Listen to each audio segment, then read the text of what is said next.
নমস্কার বন্ধুরা, ঝর্ণা কিচেন সবাইকে স্বাগত। আশা করি সবাই ভালো আছেন। আজকে আরেকটি রেসিপি নিয়ে আসছি। আজকে তৈরি করব কাচ্চি মাছের বড়া দিয়ে গাছের টাটকা কাঁচকলা দিয়ে রসা তৈরি করব। আমরা প্রথমে কাঁচকলাগুলো আমরা এভাবে টুকরো করে কেটে নিয়েছি, ঠিক হালকা হালকা করে কেটে নিয়েছি।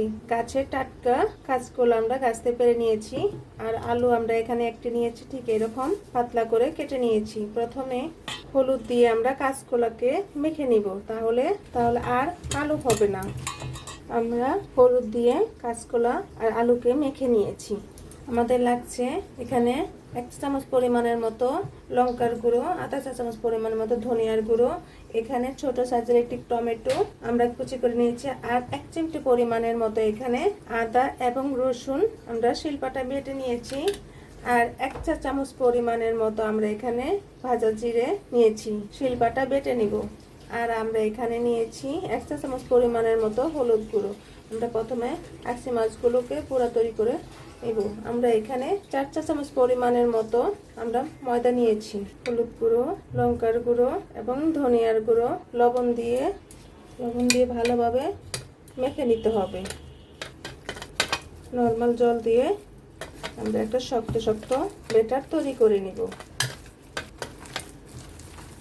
আর আমরা এখানে নিয়েছি 1 চা চামচ পরিমাণে বড় সাইজের একটা বড় পেঁয়াজ আমরা কুচি করে কেটে নিয়েছি। এখন ভালোভাবে মেখে নিতে হবে।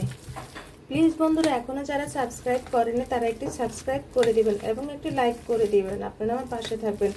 নতুন নতুন রেসিপি নিয়ে আপনাদের সামনে হাজির হব। আমাদের মাখানো হয়ে গিয়েছে, এখন আমরা তেলে ভেজে নিব। আমরা এখানে একটি কড়াই বসিয়ে দিয়েছি, এখন সাদা তেল দিয়ে দিব। এখানে আমরা 3 চা চামচ পরিমাণের মতো সাদা তেল দিয়ে দিয়েছি। এখন ছোট ছোট আকারে এভাবে বড়া তৈরি করে নেব। আমরা একে একে সবকটি কাচ্চি মাছের বড়া এভাবে দিয়ে দিয়েছি। এখন আমরা ভেজে নিব। যে একবার এভাবে তৈরি করে খাবে সে বারবারই খেতে চাইবে, এত টেস্ট হয়।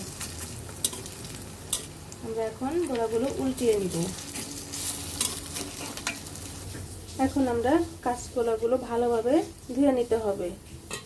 কাচ্চি মাছের বড়াগুলো হয়ে গিয়েছে, ব্রাউন কালার চলে আসছে। এখন আমরা নামিয়ে নেব।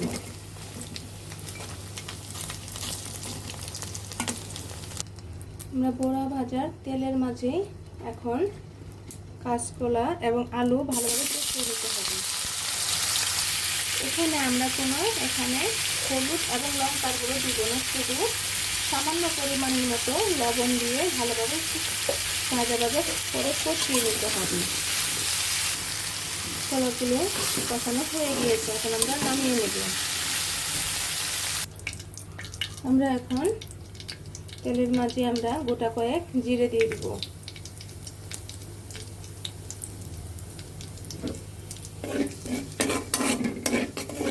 জিরাগুলো একটু ব্রাউন কালার হওয়ার পর্যন্ত এভাবে নেড়ে চেড়ে নিতে হবে। এখন টমেটো, আপনারা চাইলে এখানে ফ্রেশ টমেটো দিতে পারেন। আমি এখানে ফ্রিজে রেখেছিলাম, সেই টমেটো দিয়েছি এবং আদা এবং রসুন বাটা এখানে দিয়ে দিব একসাথে। এখন আদা পরিমাণের মতো যে আমরা ধনিয়ার গুঁড়ো রেখেছিলাম, এখানে হলুদ গুঁড়ো, লঙ্কার গুঁড়ো, আপনার ঝালটা আপনার পছন্দ অনুযায়ী দিয়ে দিবেন। এখন ভালোভাবে মশলাগুলো কষিয়ে নিতে হবে এবং প্রয়োজন মতো লবণ। আমি লবণটা কম দিয়েছি, কারণ আমরা কাঁচকলা কষানোর সময় আমরা একটু লবণ দিয়ে দিয়েছিলাম। এখন ভালোভাবে মশলাগুলো কষিয়ে নিতে হবে। মশলাগুলো কষানো হয়ে গিয়েছে, দেখুন বন্ধুরা তেল ভেসে উঠেছে, উপরে চলে আসছে। এখন আমরা কাঁচকলা এবং আলুগুলো দিয়ে দিব এখানে। এখন ভালোভাবে কষিয়ে নিতে হবে।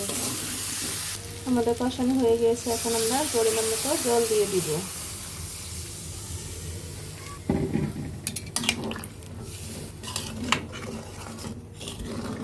আপনারা অবশ্যই কমেন্টে জানাবেন কাচ্চি মাছের বড়া দিয়ে কাঁচকলা রসা কেমন হলো।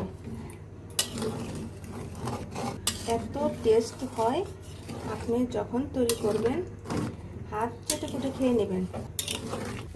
দেখুন বন্ধুরা, কাঁচকলা রসাতে বলক চলে আসছে, আমরা আর কিছুক্ষণ জলটা ফুটিয়ে নিব। দেখুন বন্ধুরা, রসাটা হয়ে গিয়েছে, কত সুন্দর দেখাচ্ছে। গাছের কাঁচকলা খেতেই অন্যরকম টেস্ট হয়। সবকিছু গলে গিয়েছে, আলু এবং কাঁচকলা। এখন আমরা ভেজে রাখা বড়াগুলো এর মাঝে দিয়ে দিব।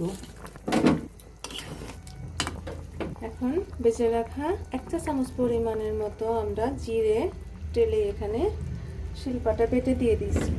আর অন্য কোনো গরম মশলা, কোনো মশলা আমরা এখানে ইউজ করব না। আমরা 1 থেকে 2 মিনিটের মতো ফুটিয়ে নিব, তারপর নামিয়ে নিব। কাচ্চি মাছের বড়ার কাঁচকলা রসা তৈরি হয়ে গিয়েছে, এখন আমরা নামিয়ে নিব। দেখেন বন্ধুরা, আমাদের রসা কত সুন্দর দেখাচ্ছে, যেমন দেখতে সুন্দর, খেতে অনেক অনেক টেস্ট হয়েছে। আপনারা প্লিজ বাসায় একবার হলো এভাবে তৈরি করে খাবেন, দেখতে এবং খেতে অনেক অনেক টেস্ট হয়েছে। ভিডিওটা দেখার জন্য ধন্যবাদ। Thank you.